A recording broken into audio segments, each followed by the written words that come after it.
Abbasqulu bəy Xambalıoğlu Şadlinski 1886-cı il 24 fevral tarixində Qərbi Azərbaycanın Vedibasar mahalının Vedi kəndində dünyaya gəlib. Onu qeyd edim ki, Böyük Vedi 1946-cı ildən Vedi, Ermənistanda şəhər Vedi rayonunun mərkəzidir. Şəhərin adı ərəb dilindəki vadi sözündən yaranıb. Yaşayış məntəqəsinin adı erməni dilinə tərcümə edilərək Mets, yəni Böyük Vedi formasında işlədilir.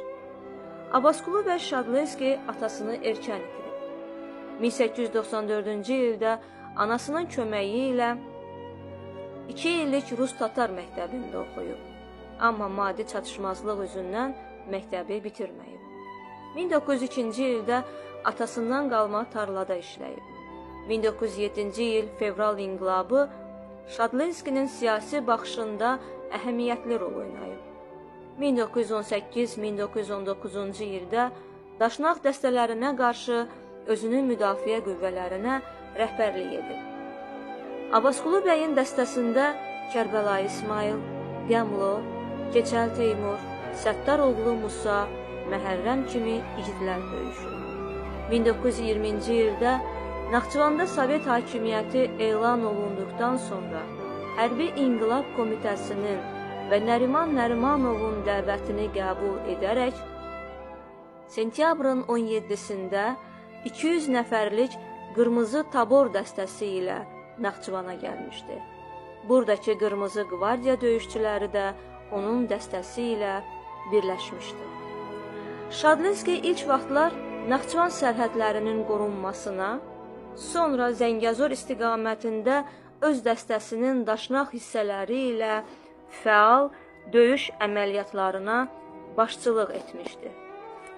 Onlar Cəllad Durunun Daşnaq qüvvələrini darmadağın edərək Naxçıvanda Sovet hakimiyyətini qurmuş, burada İngilis Daşnaq işğalına son qoymuşdur. O, bu xidmətləri müqabilində Nəriman Nərimanov tərəfindən Qızıl Ulduz medalı ilə təltif edilmişdir. 1921-ci ilin fevralından aprelin əvvəllərinə kimi İrəvanda Daşnaq qiyamının yatırılmasında qəhrəmanlıq göstərmişdir. Daşnaqlarla döyüşlərdə göstərdikləri şücaətə görə Şadlinski başda olmaqla Qırmızı Taborun 19 nəfər üzvü Ermənistan SSR-nin Qırmızı Bayraq ordeni ilə təltif olunmuşdur. 1921-ci ilin yayında Şadlinskinin döyüşçüləri Dərələyəs və Zəngəzurda Daşnaq quldurlarının darmadağın edilməsində qəhrəmanlıq göstərmişdilər. Ermənistanda və Zəngəzurda Daşnaq fitnəkarlıqlarına son qoyduqdan sonra Şadlinski 1921-ci ilin sonunadək Naxçıvanda qalmış və buranın sərhədlərinin qorunmasına rəhbərlik etmişdir. Vediyə qayıtdıqdan sonra 1922-ci ildən 1928-ci ilə qədər Ermənistan SSR-nin bir neçə sənaye vəzifəsində çalışmış, sonra isə Dəvəli kəndində sement zavodunun tikintisinə rəhbər təyin edilmişdir. Abbasqulu bəy Şadlinskinin İskəndər, Mafərə, İsfəndiyar, Məmməd və Tacirə adlı övladları olmuşdur. Düşmənləri tərəfindən 1930-cu ilin fevral ayında öldürülmüşdür. Abbasqulu bəy Şadlinskinin xatirəsinə həsr olunaraq 1971-ci ildə Fərman Kərimzadənin Qanlı Aşırım romanı və onun sujeti əsasında Azərbaycan Film Kinostudiyasında rejissor Kamil Rüstəmbəyov tərəfindən çəkilən Axırıncı Aşırım bədii filmi Şadlinskinin həyat və fəaliyyətindən bəhs edir.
Müdafiləşmək yadından çıxıb. Yox, bilirəm gedib üstümüzə dəstək getirəcəksən. Ona görə səninlə hesablaşmaya gəlmişəm. Bizi silahsız görüb belə cəsarətlənmirsən? Yoxsa belə vəziyyətdə özünü qəhrəman hesab edirsən? Bu saat səni o dünyaya göndərirəm. Orada qəhrəmanlıqdan dam vurarsan. Buna görə hökumətə cavab verməli olarsan. Ne hökumət? Hansı hökumət? Kolxozda qurduğun o hökuməti deyirsən? Bolşeviklərin boş-boş danışığında hökumət qurma olmaz. Əlimdə ixtiyar olsaydı, sənin dilini boğazından çıxartardım.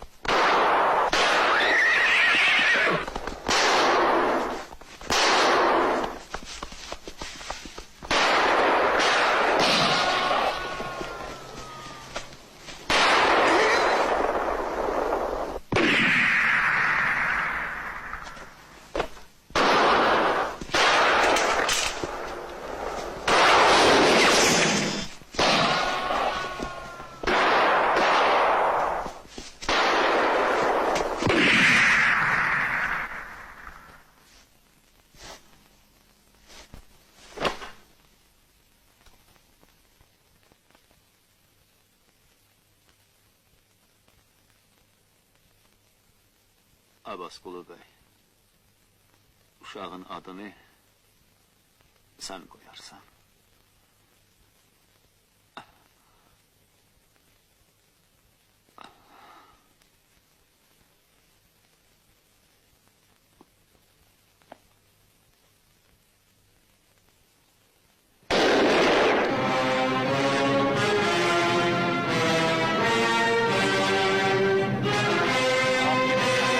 Orada düşen sağ çıkmaz.